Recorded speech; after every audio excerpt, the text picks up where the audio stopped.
Welcome back to Metal Heroes Review, episode number 14. This one discussing episodes 11 to 14 of Space Sheriff Shriven.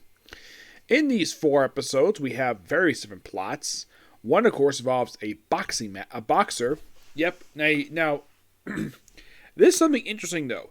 This is a kind of a similar plot that I saw in, with boxing, at least a sport anyways like this. The last time I could think of they did this was actually in Kamen Rider. Not much in Super Sentai at this point in time. Nope, I think they've ripped this off from basically this is kind of a minor used plot thread from Kamen Rider. Well, here's the thing. Unlike in Kamen Rider, they actually turned the wrestler, that was the thing in the episode, into the monster of the episode. This one, not the case. The boxer is not the monster. It's actually one of his trainers who's actually the monster. And this whole thing is about creating these these prodigies, which this is something that, if you think about it, I believe, if I remember correctly, this is kind of the whole thing we're using prodigies to turn people into prodigies, and basically, like, this is something similar for Super Sentai as well, except focus on one individual instead of basically a series of individuals, like other people mentioned. And apparently, this boxer, who is apparently looks like he has siblings, apparently he has a dream to build a hospital because his father died of cancer. Actually, his mother did.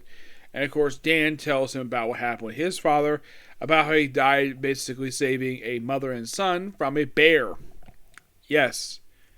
No, they should find out screen. Should find out screen, but at least the fact he fought off a bear with a hatchet and a torch.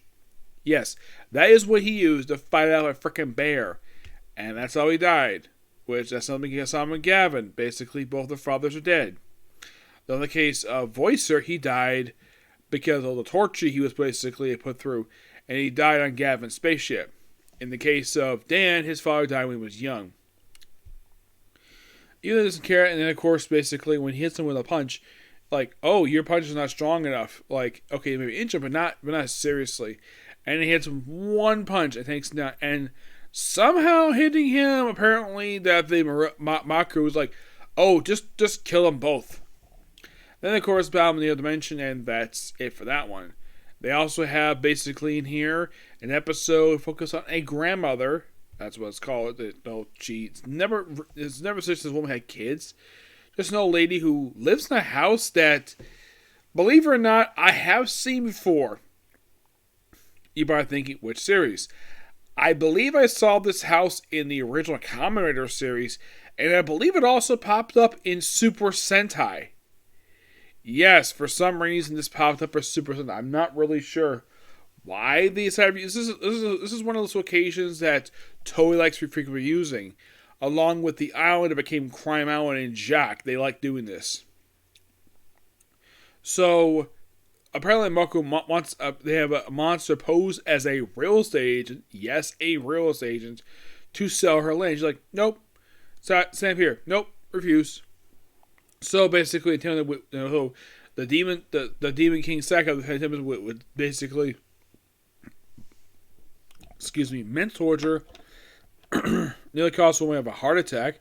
Though apparently she's revealed to be the descendant of an alien species that was destroyed by the Maraku about several hundred years before the rest of the series.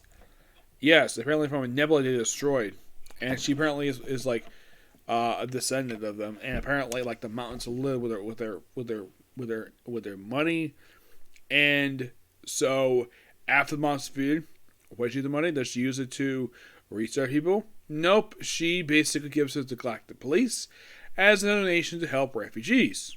Not a bad idea. I mean, she probably just doesn't want to deal with it anymore. She probably wants to live in her house. Apparently, she allows kids playing along.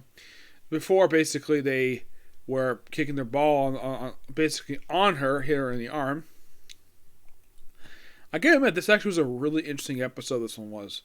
Then we have one involving alien, like basically, my friend, yes, believing this one creature is an alien. They have Dan pose as an alien until he basically turns to Shrivan. This was an odd one. The Operation Alien Smile. It was one of the most strangest episodes of the series. It's not terrible per se. It just not doesn't write homework for that one.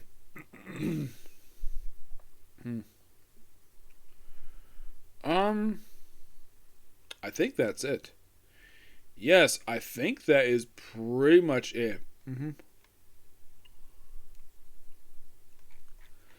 Yeah, not much else to say about these episodes.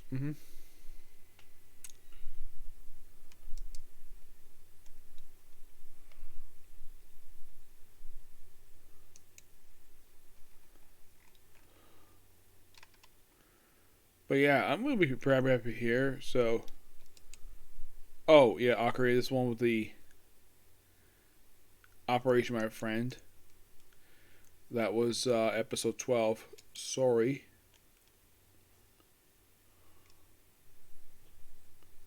Oh, I remember this one now. The villain from Dark Nebula. Yeah, involves these two assassins who come from space to kill Shrivan.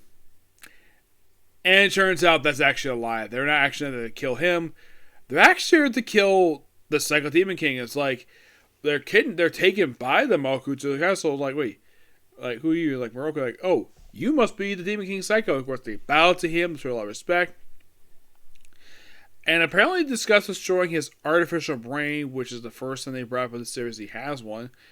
And then he just has him cybernized because they dare discuss trying to assassinate him and send a monster out. And it's a very interesting idea with these brothers. They, of course, are destroyed. Oh, by the way, when they're killed, it's like, oh, drag them into the Dark Nebula. The Bengal brothers. You only seen just this episode. And that's it.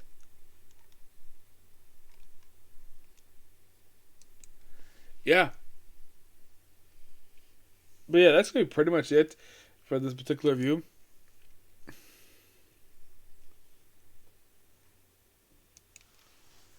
Yeah, so next up, well, I would do a comic corner, but I got something else to do, so next video.